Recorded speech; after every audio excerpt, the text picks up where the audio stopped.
we have somebody else that I think is amazing. I had to compete with this guy. And I thought it was going to be easy, but it wasn't. He was nasty. He was quick. He's smart as hell. And he knew things that a lot of people didn't know and didn't understand. He did amazingly well because he started really as a rookie, right? And he got up and he wiped a lot of very smart politicians off the stage.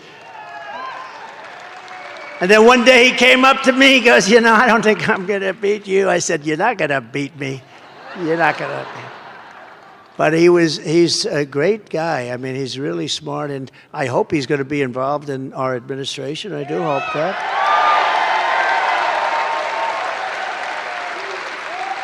Because we can put him in charge of one of these big monsters, and he'll do a better job than anybody you can think of. So, Vivek, please, thank you very much.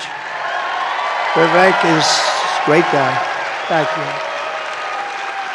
We're going to bring him in. I don't want to tell him yet exactly we're going to pick the right, because I don't like talking. First, I like to win. We got to win. Somebody said, oh, sir, who's going to be Secretary of State? I said, do me a favor. Let's win first, okay? Vivek does that, but he's going to be a part of something that's going to be really big. Thank you, Vivek. Great job. And right now, more than ever, we need a commander-in-chief who will lead us to victory in that war. That man is the 45th and your next 47th president of the United States of America, Donald J. Trump.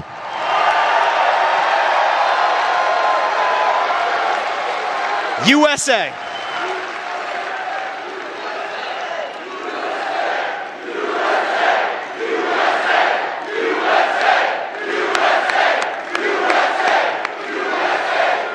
If you want to seal the border, vote Trump.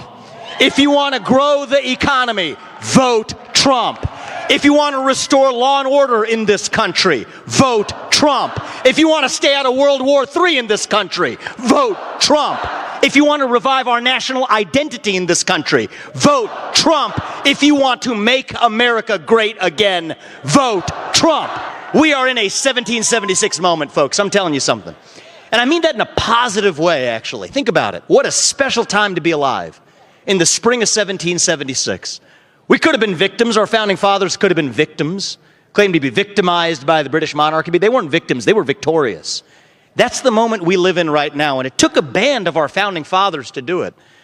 My favorite one, Thomas Jefferson. He was 33 when he wrote the Declaration of Independence. I was 37 when I ran for U.S. president, youngest ever Republican to run. Thomas Jefferson was 33 when he wrote the whole ball game into motion.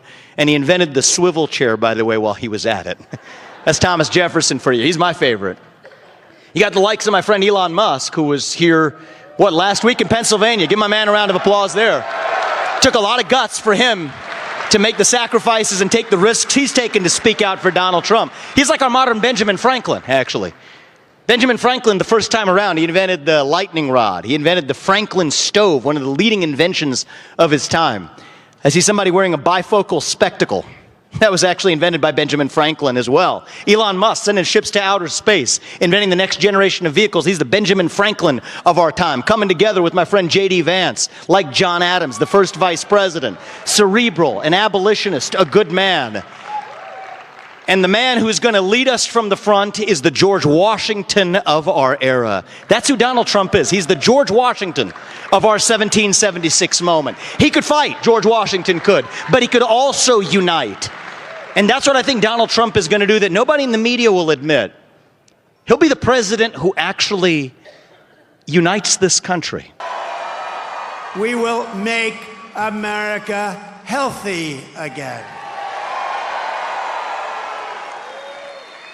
You know who's going to do that? RFK Jr. He's got some good ideas.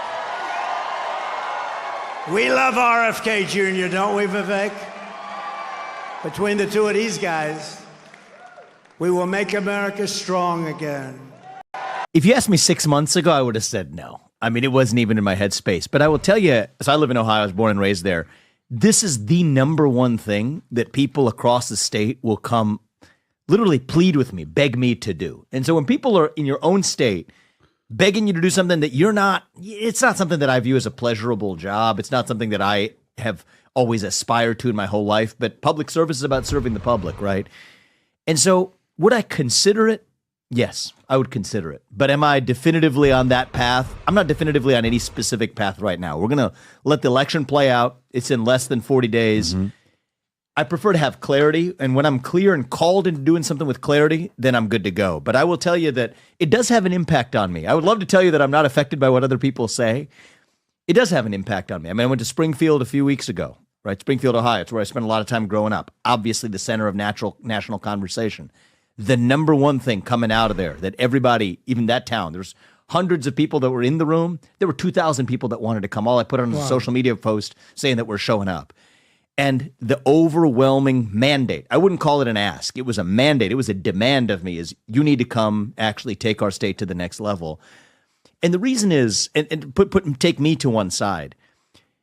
There's no reason that a state like Ohio, which is actually a deeply conservative state, historically very successful, there's no reason it can't be competitive with, if not even then some, versus a Florida or a Texas. Mm-hmm. And that's what many people in Ohio want to see is a state that's, it's not a zero tax state. It's not a state that has constitutional carry. It's not a state that has universal school choice. But you look at the reason why people are drawn to places like Florida and Texas, Ohio could be a magnet like that. And so whether it's me or somebody else, I think that's an untapped opportunity that I hope somebody steps into that void and definitely leads the state to even new heights. But I love the place. I had not aspired to it. Am I thinking about it? Well, if you see stuff like this and people demanding you to, you got to give it some thought, but we'll wait till after the election. It's not only his business acumen, his intelligence, his ability to relate to different people, it's also his astounding work ethic. I truly believe that Vivek Ramaswamy is one of those people that is just genetically gifted. His brain works in a way, and this is why he's been so successful at such a young age business-wise. It works faster than most human beings on earth. He just hit the genetic lottery, so to speak. And his ability to articulate, his ability to understand the issues, his ability to, when you tell him something, just go ahead and read a book and completely understand what's going on, close to none. I mean, really, he really is ahead of everybody else in this race. And any race I've ever seen, I do think Vivek Ramaswamy is one of the most brilliant people that we have ever seen in politics. I mean that. And yesterday, I did 4 campaign stops with him, got to see the way that he connects with people. He's running on about 3 to 4 hours of sleep. He doesn't even drink coffee. He just drinks tea all day, which is another phenomenon. And he just doesn't stop. He really does not stop. He is the Energizer Bunny. That is just a credit to his youth, but just also to him. And so I was honored to do that, and I wanted to show you guys some stills of us on the campaign trail. But I also wanted you to hear what he thinks, what his election predictions are. Coming in as somebody who is clearly very America first, there is obviously some sort of a media conspiracy to pretend that Vivek is not running. I want to be clear, Vivek has done more campaign stops in Iowa than every other candidate combined. He is on track to do more than 350 stops in Iowa. Impressive. Why? Because he's actually working for our vote. And that right there is a rarity, right? You usually get these politicians who just assume that you should vote for them. I mean, you got DeSantis who's just like, I've got all the donor money. Nikki Haley, you don't really see her anywhere. She's got the protection of the mainstream media. And you've got Vivek Ramaswamy, who is just doing good old-fashioned hard work, speaking to people and explaining to them his vision for the country.